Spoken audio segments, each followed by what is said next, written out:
I'm just going to put the question to both of you.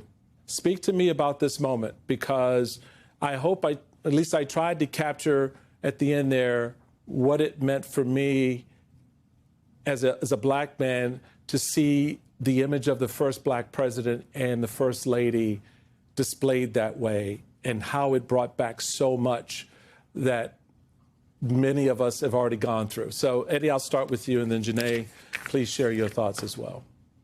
Well, thank you for your framing, Mike. I mean, we are in a moment where we have to just simply concede that Donald Trump is a racist and that white nationalists occupy the executive branch of the U.S. government. We know who Donald Trump is. The evidence has been in for a while. The American people who voted for him knew who he was, know who he is. The only difference in this moment is his use of the brazen use of old tropes of an era that was engaged in overt cruelty. And so we know who he is.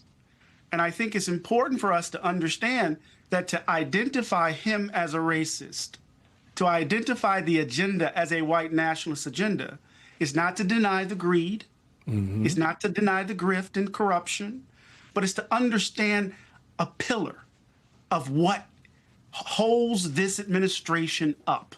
And so on the 100th anniversary of Black History Month and Negro History Week, here we are still grappling with the demons of the nation that threaten to choke the life out of this fragile experiment. That nails it for me, Janae, because we've seen the president target African Americans before, and we know profoundly what that has sounded like and looked like without any repercussions. So what kind of a reaction did you think he hoped for from this post? Well, I think we all know that he does a lot to distract. He does a lot to feed red meat to his base of followers.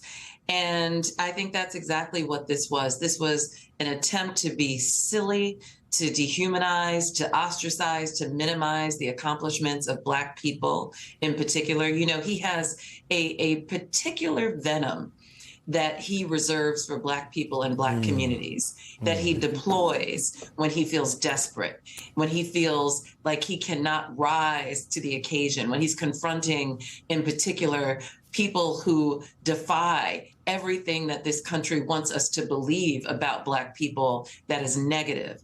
And you cannot assail the Obamas on any front. Certainly he can't. There is no comparison between them and their excellence, but there's no need to have to, rehabilitate their reputation. It is irrefutable. What is really concerning, and I have to confess that I'm so glad to be able to talk about this, because when I woke up to this nonsense this morning, my first reaction was, I'm not going to even dignify this with any response. I'm going to ignore it because it's so silly. But that's dangerous, right? We cannot become numb to this. We cannot normalize it.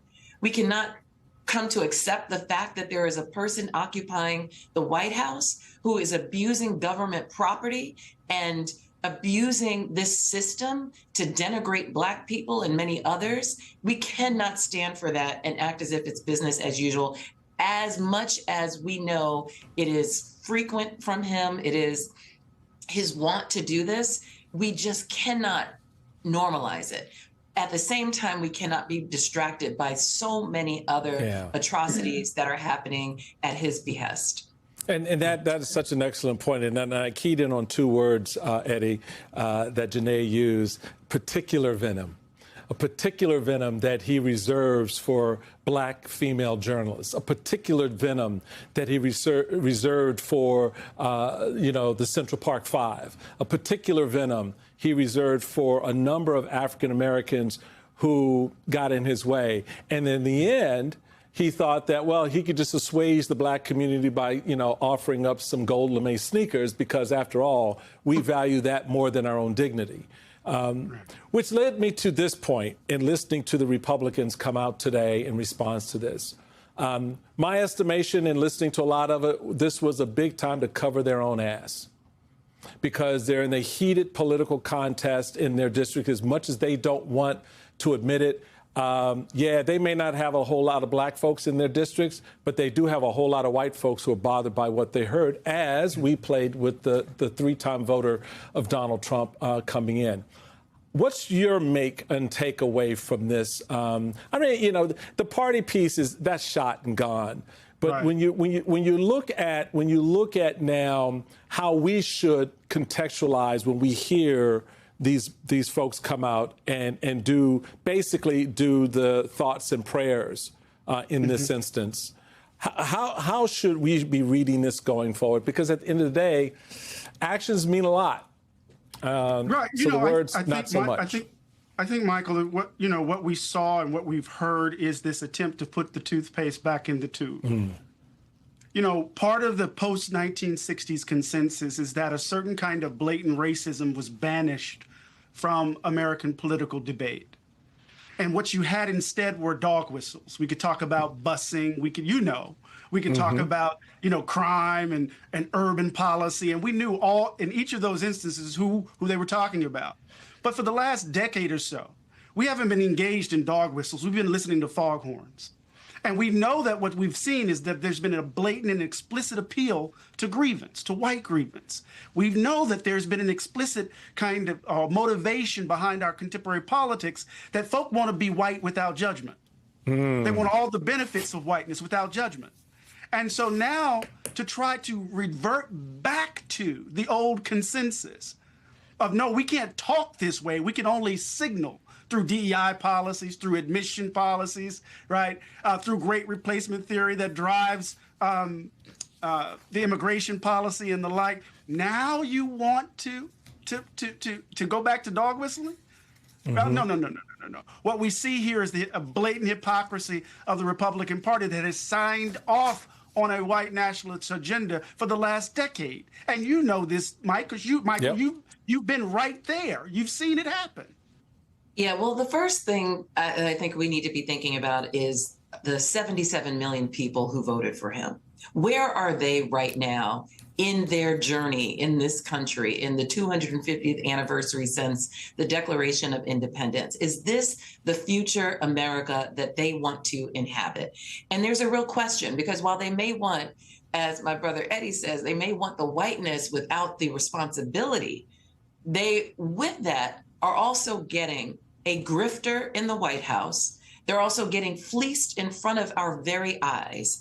We're also subject to ICE occupation and in some cases National Guard occupation in our cities. So the trampling of state and local rights. You're seeing the killing, kidnapping, and wanton assault of innocent Americans and residents at the behest of Trump's henchmen and women. So these are the things that come along with betting on and investing in a white supremacist grifter who has no morality. So what organizations like LDF are doing is we are defending civil rights. We are in the courts suing this administration. We are disrupting much of their unconstitutional and illiberal actions at the same time that we are planting seeds for the future on the other side of this administration, because there will be a future. And the question is, are those 77 million who voted for him ready to occupy it in a very different way? Are we ready to be part of a country where power is shared, where everyone has dignity, where we can exist as a multiracial democracy and not in a circling firing squad? We've got to accept the reality that this country is a multiracial, multi-ethnic democracy if we keep it. And that is our job. We can't just blame it on Trump because we know who he is. He's showed us who he is many times. It is on us. And anyone who continues to invest in this administration, the foolishness is just too blatant to speak of. So, Eddie, on that point, I take to heart what Janae just said, but here's where I land. I don't know if folks are ready to do that because they have largely been complicit in the whitewashing of the Black American story in this country, the stripping down of monuments and the storylines, what we see happening at national parks. We can't talk about the racism that is in the bloodstream. We can't talk about the Jim Crow era. We can't show the results of that. So how do we turn this corner right now when that part of that narrative, which helps to inform, educate, and to move us forward, is not a part of the conversation? Well, you know, I think this is really important. We just saw on February 3rd, the White House issue its statement about Black History Month, and we saw all of the ugliness, all the attempts to redact the darker side of the nation. But I want to be clear, Black history was powerful before the state recognized it in 1976. Mm-hmm. We had our alternative commemorative calendar around freedom with January 1st when we celebrated the abolition of slavery, July 5th when we celebrated the abolition of slavery in New York, August 31st when we celebrated West Indian Emancipation Day, Juneteenth, right? We have Negro History Month. Negro History Week, founded in 1926 when the Klan was supposedly to hold its convocation at the center of the 150th celebration in Philadelphia. We told our story. Anyway, the thing that bothers me, Mike, is that in this moment, to answer your question directly, we're going to have to tell our story because Black history doesn't require the state to recognize it for it to be meaningful for us to teach our children. But I want to say this, though. Here we are in the 250th year, and we're still having to raise our babies in the midst of this shit. There we go. And all the other things we could talk about in terms of the politics, but our responsibility has always been to get our babies to the other side. And we're in the midst of this in the 250th year of the nation. I'll be damned.